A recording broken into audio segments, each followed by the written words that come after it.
have 12 reasons not to buy a cinema camera, and each reason gets worse. But then I'll reveal the dream camera I wish I bought. Because it's not this one, if that's what you're thinking. Because this camera was a mistake. But relax, because I'll mention the dream camera you need to buy. And no, this is not financial advice. If you don't know me already, I'm Unk on YouTube. Yes, it sounds cringe to say, but I vlog my boring life and I make it look cinematic. Or at least I try to. The first reason you shouldn't buy a cinema camera, the price. As simple as that, these prices can be a lot, especially for someone just getting into cameras. And when you're gonna buy a camera, you're not just buying the camera, you need to buy the lens as well. Lenses plus cameras on the low end can still range from like $1,200 to $5,000. So you're gonna be spending quite a lot just to start posting on TikTok and getting 4 likes. But in my opinion, the best affordable camera for vlogs right now is the DJI Osmo Pocket 3. You get 4K video, f2 20mm lens, all that for $800. Now $800 may seem like a lot, but trust me, it's not in the cinematic world. Oh, and good luck getting one because they're all sold out. Reason number 2 are the accessories. Accessories can get out of hand. For example, you start filming outside, but now you need an ND filter. You want to talk in front of the camera, now you need a mic, but there's like 4 of them, and you start thinking you need all of them. Oh, you want to film solo? Well, now you need a tripod, but one isn't enough for you. You start buying more. Oh, you want to get a cinematic top-down shot? Congrats, now you need a C-stand. I'm literally using it to make this light setup right now. Best investment, by the way. Everybody needs one.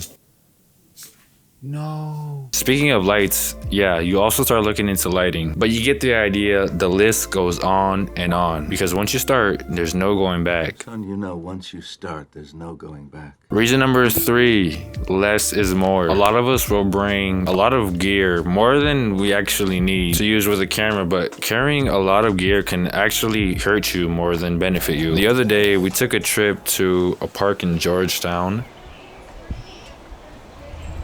and I really wanted to use this opportunity to practice my cinematography with my camera, specifically with my 50mm lens by TT Artisan.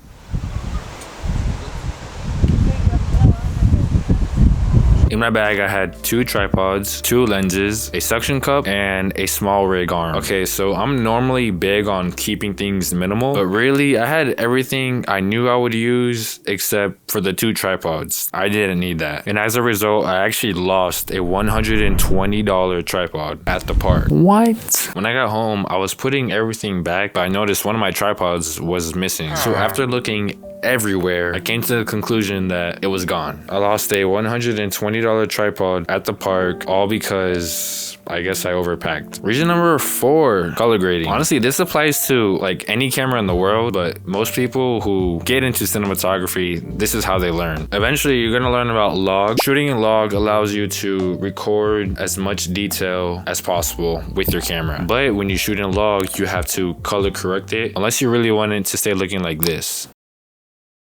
Nobody's gonna watch that. But after you learn how to color correct, you need to learn how, well, you don't need to learn, but you're gonna learn how to color grade. Just like, you can't really deny that. Again, all this is completely optional, but you're gonna want to do it. It's weird. It's like it's calling your name. And what's the point of having a cinema camera if you're not using it to its full potential? But if you don't know anything about color correcting, color grading, luckily a lot of YouTubers, they post videos about color correcting, color grading. So if you don't know any of that, there's tutorials out there. If you don't want to do them, you can just buy the LUTs. They're already out there too. You should buy my LUT, honestly.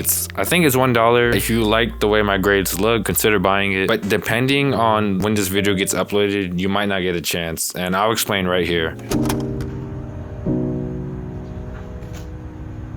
Alright, so if you guys don't know, I created a store, but I felt like it could have been improved, so that's what I've been doing right here. And I think I finally, I nailed it. So I fixed the LUT, it's ready to be sold, but here's the twist. I don't want to sell it. Instead, I think I'm gonna just relist it for $1, and after 7 days, just close down the site. What do you guys think? W or L play? Anyway, for the people that did buy it, I've said it so many times, but I'm extremely grateful. I'm sending thank you messages, and I'm sending the updated LUT for free. I feel like it's the least I can do because I feel like I scammed some people. The LUT was good, but I'm always I know you can do better. And I don't know if I'll even use this in the vlog, but if I do, then I used it. But it's good.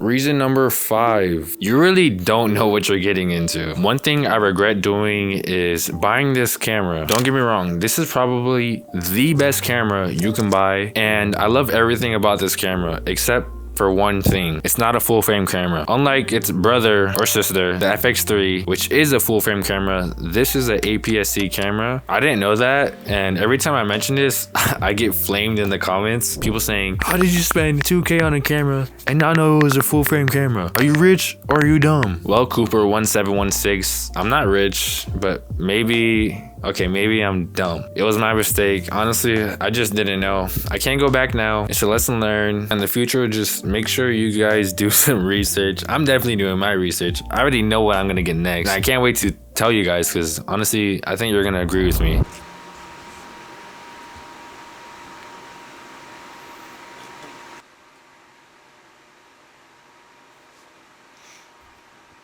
Alright, so it's the next day and 2 new things to talk about. For starters, I got this new dresser. There's literally no more space in this room. And the $120 tripod that was missing has returned. But yeah, reason number 6, the file sizes. Before you get your camera, you need to remember that you're dealing with a good camera, which means 4K footage, and you're gonna need a good laptop or PC to deal with that. When I got my first camera, I booked a flight to Japan thinking I was gonna get some Tokyo Drift type scenes. This is what I got.